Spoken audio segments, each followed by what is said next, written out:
আজ আপনাদের জন্য শার্লক হোমসের গল্প। শার্লক হোমসের প্রথম মামলা, স্যার আর্থার কোনান ডয়েল। অনুবাদ করেছেন সুভদ্র কুমার সেন। শীতকালের রাত্রির ঘরের চুল্লিতে গনগন করে আগুন জ্বলছে। আমরা দুজন চুল্লির দুধারে দুটো চেয়ারে আরাম করে বসেছিলুম। হোমস বললে, আমার কাছে কিছু কাগজপত্র আছে, আমার মনে হয় সেগুলো তোমার দেখা দরকার। গ্লোরিয়া স্কটের নাম শুনেছ তো? এই কাগজে গ্লোরিয়া স্কটের অদ্ভুত কাণ্ডের হদিশ আছে। আর এই চিঠিটা পড়েই justice of the piece Trevor এমন ভয় পান যে তিনি সাংঘাতিক রকম অসুস্থ হয়ে পড়েন। সেই অসুখেই তার মৃত্যু হয়। হোমস একটা ড্রয়ার খুলে তার থেকে একটা নলের মতো কি বের করলে। নলটার রং চটে গেছে, গায়ে দড়ি বাঁধা। হোমস দড়িটা খুলে নলটা আমার দিকে এগিয়ে দিলে। সেটা একটা গাঢ় স্লেট রঙের পাকানো কাগজ। তাতে কয়েক লাইনে ছোট্ট একটা লেখা। লেখাটা এইরকম: The supply of game for London is going steadily up. Headkeeper Hudson, we believe, has been now told to receive all orders for fly paper and for preservation of your hen pigeon's life. আমি 2-3 বার পরেও লেখাটার মাথা মুন্ডু কিছুই বুঝতে পারলুম না। হোমসের দিকে তাকাতে দেখি সে খুব খুব করে হাসছে। তোমার মুখ দেখে মনে হচ্ছে যে বেশ ঘাবড়ে গেছো। এই লেখাটা পড়ে ভয় পাবার কি কারণ থাকতে পারে তা তো বুঝছি না। আমার তো এটা উন্মাদের প্রলাপ বলে মনে হচ্ছে। ঠিকই বলেছ, তবে ব্যাপারটা এই যে একজন সুস্থ সবল প্রাপ্তবয়স্ক ভদ্রলোক এইটি পড়েই এমনভাবে মূর্ছা যান যেন কেউ পিছন থেকে তার মাথায় রিভলভারের বাঁট দিয়ে আঘা মেরেছে। তোমার কথা শুনে আমার কৌতূহল বেড়ে যাচ্ছে, তবে এ ব্যাপারটা আমার বিশেষ করে জানা দরকার। এ কথাটা কেন বললে তা তো বুঝতে পারলুম না। বললুম এই জন্যে যে এই সমস্যার সমাধান করতে আমার প্রথম ডাক পড়েছিল। বলতে পারো এইটাই আমার প্রথম গোয়েন্দাগিরি। আমি এর আগে বহুবার আমার বন্ধু শার্লক হোমসের কাছে জানতে চেয়েছি কেন, কবে এবং কিভাবে সে গোয়েন্দাগিরিকে পেশা হিসেবে বেছে নিলে। হোমস কখনোই ঠিকমতো উত্তর দেয়নি। বুঝলুম যে কোনো কারণেই হোক আজ হোমস খুব খোশ মেজাজে আছে। হোমস তার প্রিয় আরাম চেয়ারে জুতো করে বসে কাগজপত্রগুলো তার কোলের উপর রাখলে। তারপর পাইপটা ধরিয়ে চুপ করে পাইপ টানতে টানতে কাগজগুলো উল্টাতে লাগলো। আমি বোধহয় ভিক্টর ট্রেভারের কথা তোমাকে কখনো বলিনি, হোমস আমাকে জিজ্ঞেস করলে। তারপর আমি উত্তর দেবার আগেই বলতে লাগলো, কলেজে 2 বছর পড়ার সময় একমাত্র তার সঙ্গেই আমার বন্ধুত্ব হয়েছিল। ওয়াটসন, আমি কখনোই খুব মিশুকে ধরনের ছিলুম না। বেশিরভাগ সময় নিজের ঘরে বসে আমার নিজস্ব বিচার বিশ্লেষণ পদ্ধতির কিভাবে আরও উন্নতি করা যায় তাই নিয়ে চিন্তা করতুম। সেই জন্য আমার সঙ্গে যারা পড়তো তাদের সঙ্গে আমার বন্ধুত্ব হয়নি। তলোয়ার খেলা আর বক্সিং ছাড়া অন্য কোনো খেলাধুলোয় আমার ঝোঁক ছিল না। তাছাড়া আমি একেবারে আলাদা বিষয় নিয়ে পড়াশুনো করতুম। সেই কারণেও আমার সহপাঠীদের সঙ্গে আমার কোনো যোগাযোগ ছিল না। সহপাঠীদের মধ্যে একমাত্র ট্রেভারকেই আমি চিনতুম। তার সঙ্গে আলাপও হয় অদ্ভুতভাবে। একদিন আমি যখন চ্যাপেলের দিকে যাচ্ছিলুম তখন ট্রেভারের বুলটেরিয়ারটা আমার গোড়ালিতে কামড়ে দেয়।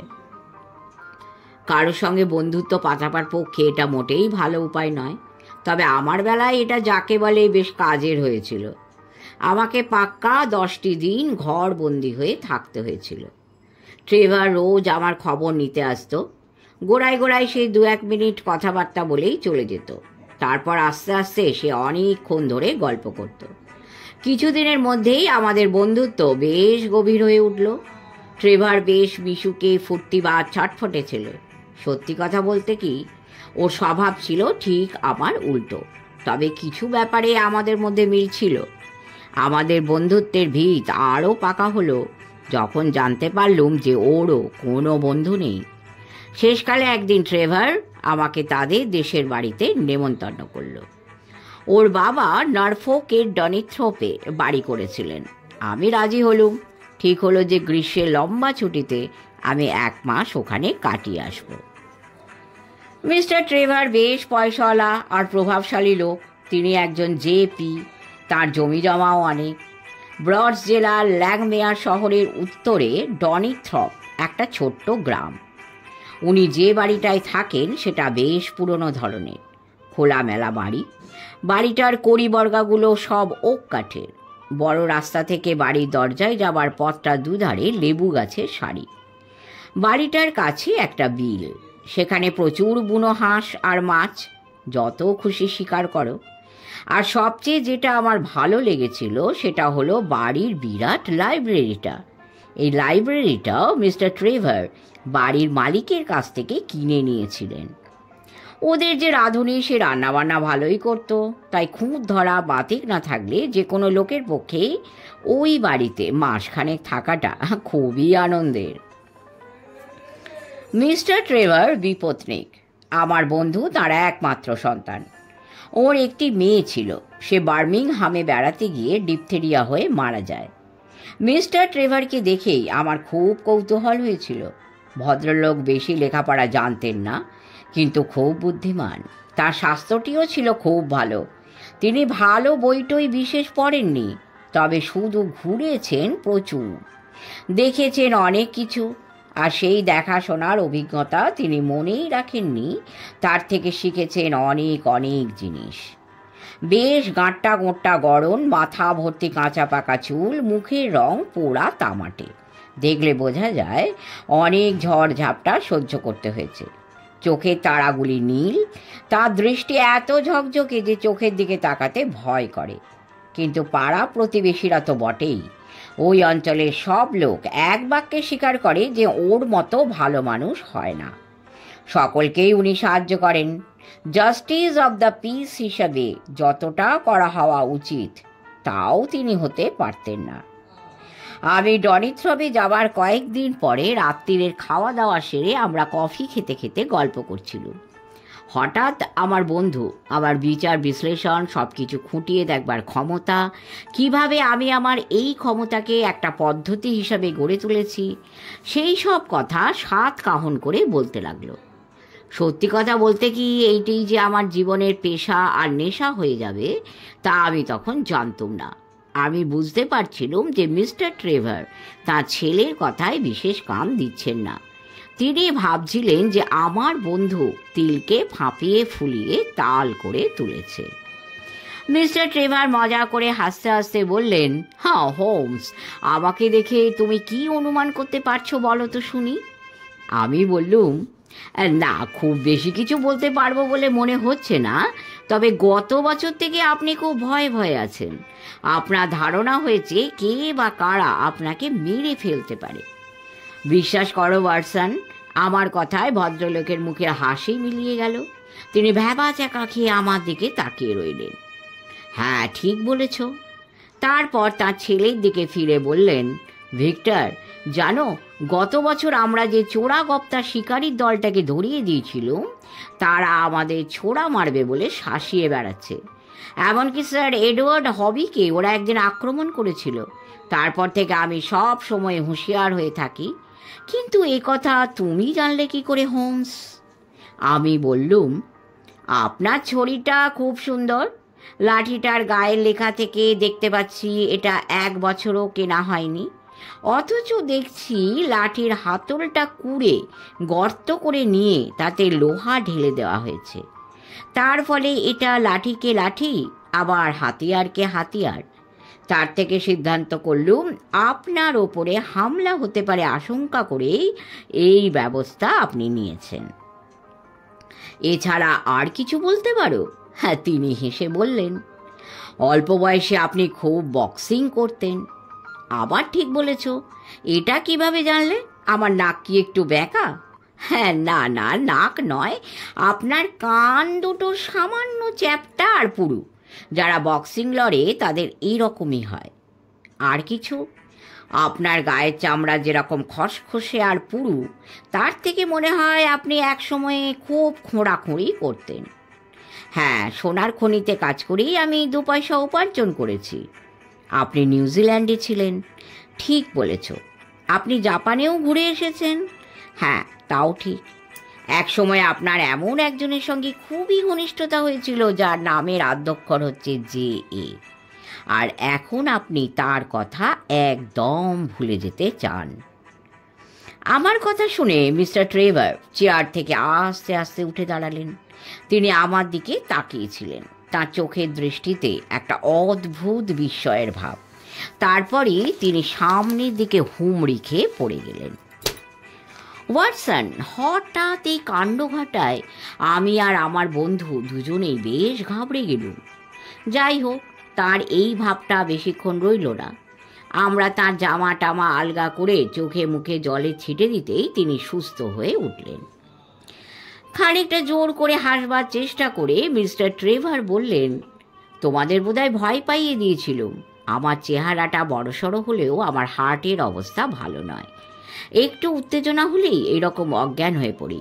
আমি জানি না কিভাবে তুমি ওই কথাগুলো বললে, তবে এ কথা জোর গলায় বলতে পারি যে পুলিশ ডিপার্টমেন্টের যেসব গোয়েন্দার কথা, উপন্যাসের যেসব কাল্পনিক গোয়েন্দার কথা আমরা পড়েছি, তার তুলনায় একেবারেই দেখছি তুমি অনেকটাই উপরে। এইটাই তোমার পথ। আমি জীবনে অনেক দেখেছি, শুনেছি, আমার অভিজ্ঞতা থেকেই এ কথা বলছি। ওর এই কথা, বিশেষ করে আমার বিচার বিশ্লেষণ পদ্ধতির এতই প্রশংসা উনি করতে লাগলেন যে সেই তখনই আমার মনে হলো আমার এই নিছক খামখেয়ালি নেশাকে পেশা হিসাবে নেওয়া যেতে পারে।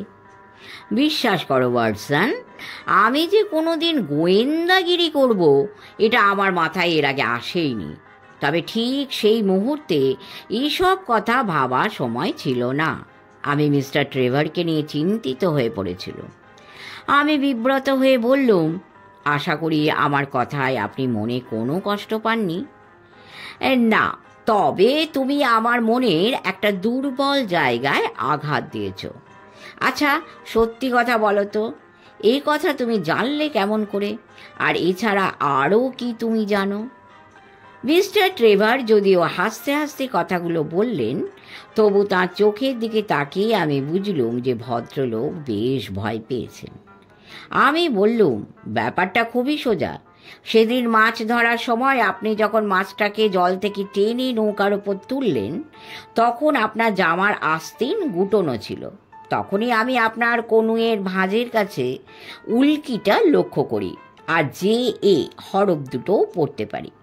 হরফ দুটো পড়া যায় বটে, তবে খুঁটিয়ে দেখলে বোঝা যায় ওটাকে মুছে ফেলবার জন্যেও খুব চেষ্টা করা হয়েছে। তাহলে বোঝা যায় যে JA একসময় আপনার খুবই আপনজন ছিল। পরে অবশ্য যে কোনো কারণেই হোক আপনি এই লোকটিকে ভুলে যেতে চেয়েছেন। স্বস্তির একটা দীর্ঘ নিঃশ্বাস ছেড়ে মিস্টার ট্রেভার বললেন, না, স্বীকার করতেই হবে যে তোমার দেখবার চোখ আছে। তুমি যা বলেছ তা সত্যি কথাই বটে। তবে সেসব কথা এখন আলোচনা করতে চাই না। সব ভূতের চেয়ে আমাদের ভালোবাসার লোকেদের ভূতেরাই বেশি গোলমেলে। চলো একটু বিলিয়ার্ড রুমে গিয়ে বিশ্রাম করা যাক। সেদিনের ঘটনার পর থেকে আমার মনে হতে লাগলো যে মিস্টার ট্রেভার আমাকে সন্দেহের চোখে দেখতে শুরু করেছেন। অবশ্য তার কথাবার্তা বা হাবভাব আগেকার মতনই ছিল। আমার বন্ধুর চোখেও এই ব্যাপারটা ধরা পড়েছিল।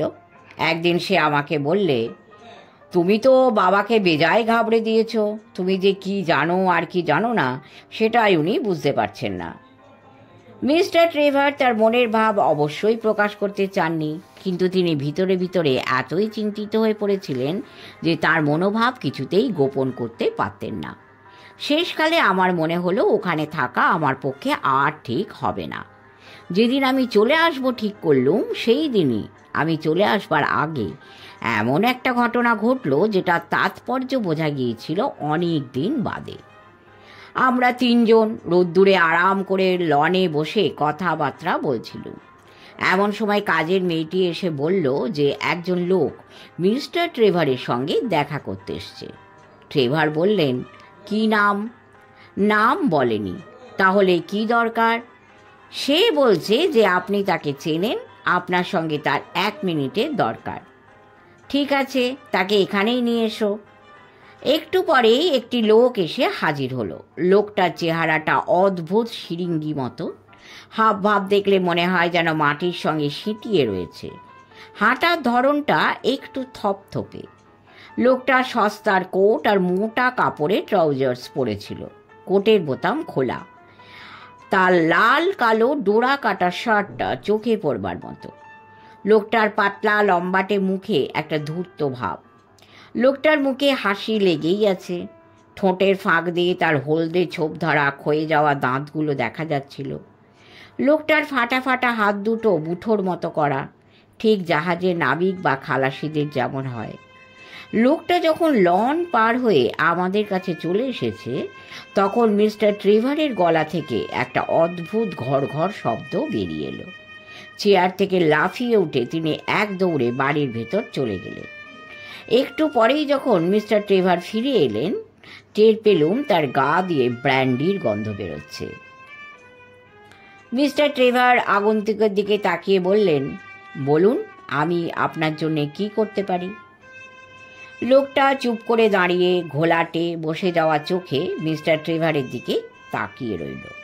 তার মুখের হাসি কিন্তু লেগেই ছিল। আপনি আমাকে চিনতে পারছেন না? সে বলল। মিস্টার ট্রেভার বিস্মিত হয়ে বললেন, আরে, এই যে হাডসন দেখছি। হ্যাঁ স্যার, আমি হাডসনই বটে। ওহ, প্রায় 30 বছরেরও পরে আপনার সঙ্গে দেখা হলো। দেখুন, আপনি নিজের বাড়িতে বসে আছেন, আর আমি জাহাজে জাহাজে ঘুরে কোনো রকমে দুবেলা দুমুঠো খেতে পাচ্ছি। সে কি কথা? তুমি নিশ্চয়ই জানবে যে আমি আমার পুরনো বন্ধুদের কথা ভুলি না। মিস্টার ট্রেভার চেয়ার ছেড়ে উঠে খালাসিটার কাছে গিয়ে চুপিসারে কি যেন বললেন। তারপর চেঁচিয়ে বললেন, তুমি রান্নাঘরে যাও, আগে কিছু খাও, মনে হয় তোমার একটা ব্যবস্থা করে দিতে পারবো। কপালে হাত ঠেকিয়ে লোকটা বললে, আপনাকে ধন্যবাদ। 2 বছর একটা মাত্র 8 নট যেতে পারে এরকম জাহাজে ঘুরে আমি সবে মাত্র ছুটি পেয়েছি। জাহাজটায় আবার খালাসিও ছিল কম। যা খাটুনি এই 2 বছর গেছে। আমি জানতুম যে আপনার কাছে কিংবা মিস্টার বেডসের কাছে আশ্রয় পাবই। মিস্টার ট্রেভার বললেন, মিস্টার বেডস কোথায় থাকেন তুমি জানো? লোকটা একটা শয়তানি হেসে হেসে বলল, বিশ্বাস করুন স্যার, আমার পরিচিত লোকেরা কে কোথায় থাকেন সবই জানি। তারপর সে হোঁচট খেতে খেতে কাজের মেয়েটির সঙ্গে রান্নাঘরের দিকে চলে গেল। মিস্টার ট্রেভার আমাদের বললেন যে যখন তিনি পয়সা রোজগারের ধান্দায় সমুদ্রে ভেসে পড়েছিলেন, এই লোকটি তাদের জাহাজে ছিল। তখনই এর সঙ্গে তার পরিচয়। একটু পরে মিস্টার ট্রেভার বাড়ির ভিতরে গেলেন। আমরা বসে রইলুম। ঘণ্টাখানেক পরে আমরা বাড়িতে ফিরে এসে দেখি মিস্টার ট্রেভার বসবার ঘরে একটা সোফাতে অজ্ঞান হয়ে পড়ে আছেন। সমস্ত ঘটনাটা আমার মনে একটা গভীর ছাপ রেখে গেল। যাই হোক, এই ঘটনার পরের দিনই আমি ডনিথ্রপ থেকে চলে এলুম। আমি থাকলে মিস্টার ট্রেভার আরও অস্বস্তি বোধ করতেন।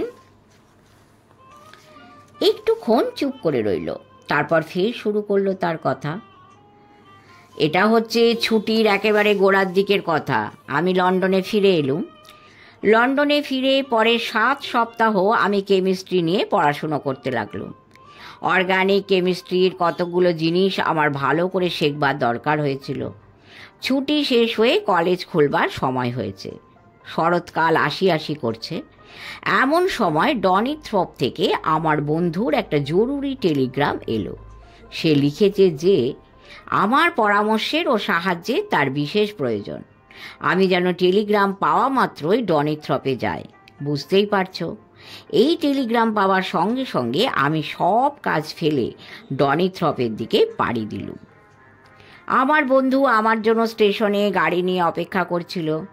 তাকে দেখেই আমি বুঝতে পারলুম যে গত 2 মাসে তার ওপর দিয়ে বিরাট ঝড় বয়ে গেছে।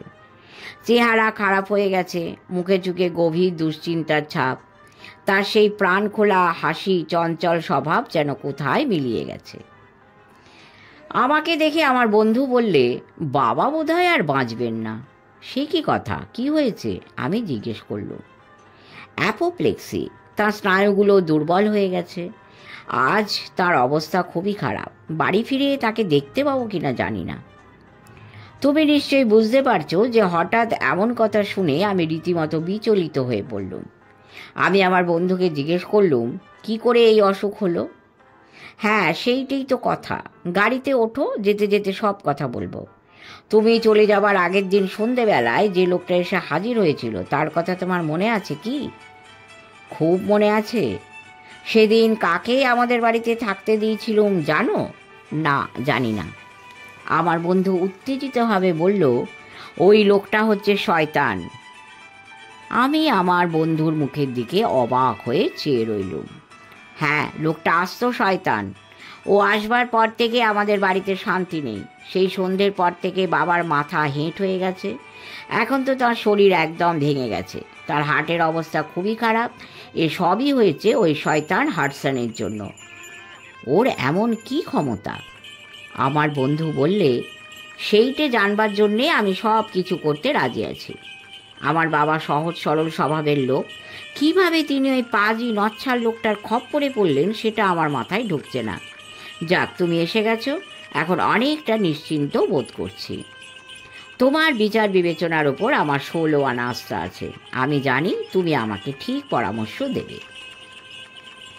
আমাদের গাড়ি সোজা রাস্তা ধরে ছুটল।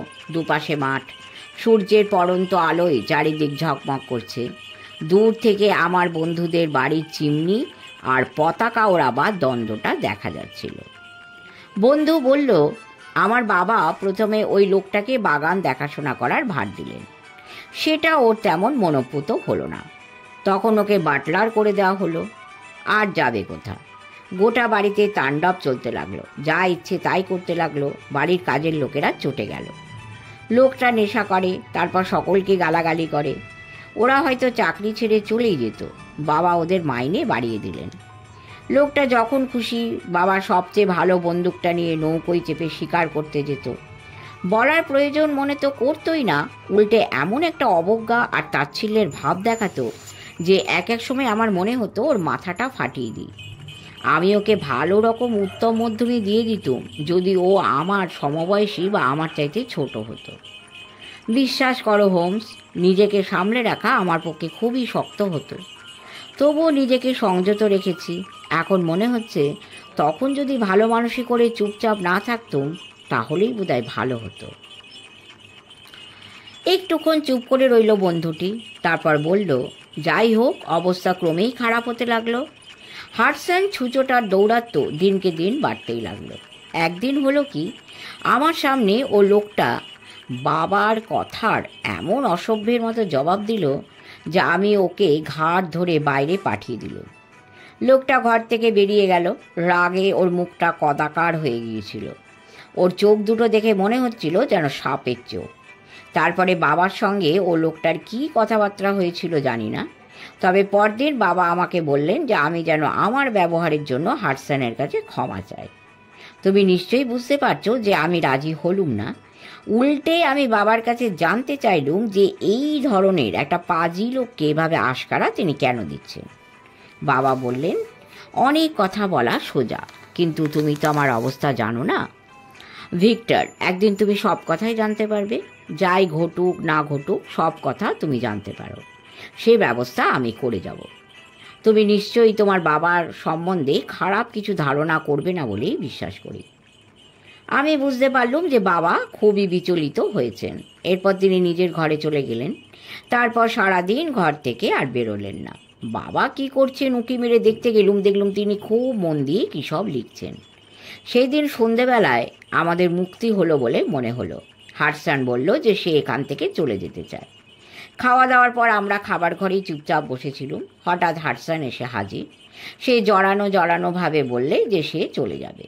হাডসন বললে, নরফোকে অনেক দিন হলো, ভাবছি কিছুদিন হ্যাম্পশায়ারে মিস্টার বেটসের কাছে থাকবো। অবশ্য আমি হাজির হলে তিনি যে আপনার চাইতে খুশি হবেন তা মনে করি না। বাবা বললেন, তুমি নিশ্চয়ই মনের মধ্যে রাগ নিয়ে এখান থেকে যাচ্ছ না হাডসন? বাবা কথাগুলো এমন অনুনয়ের ভঙ্গিতে বললেন যে আমার মেজাজ খারাপ হয়ে গেল।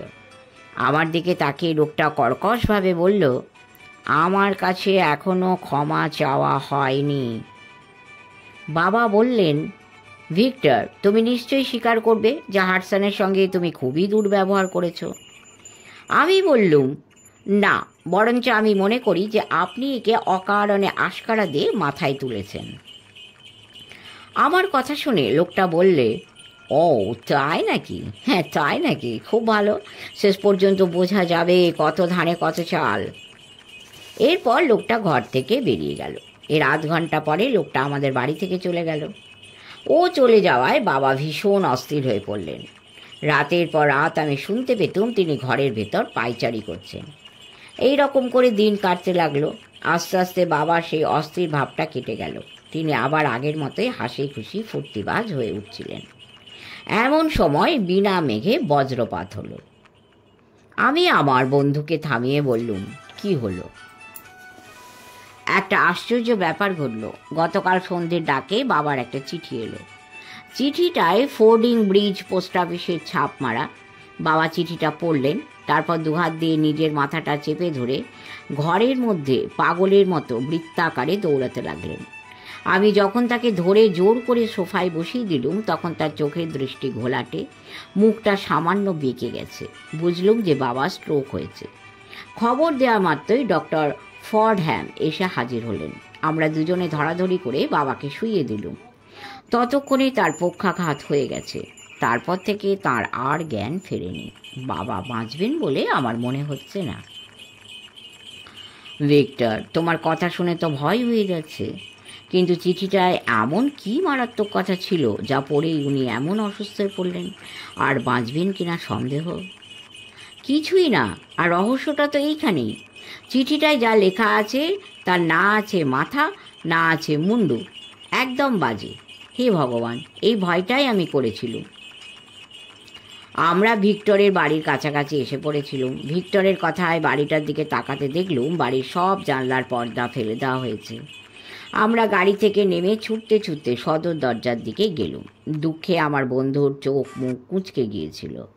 আমরা দরজার কাছে যেতেই কালো পোশাক পরা এক ভদ্রলোক বাড়ির মধ্য থেকে বেরিয়ে এলেন।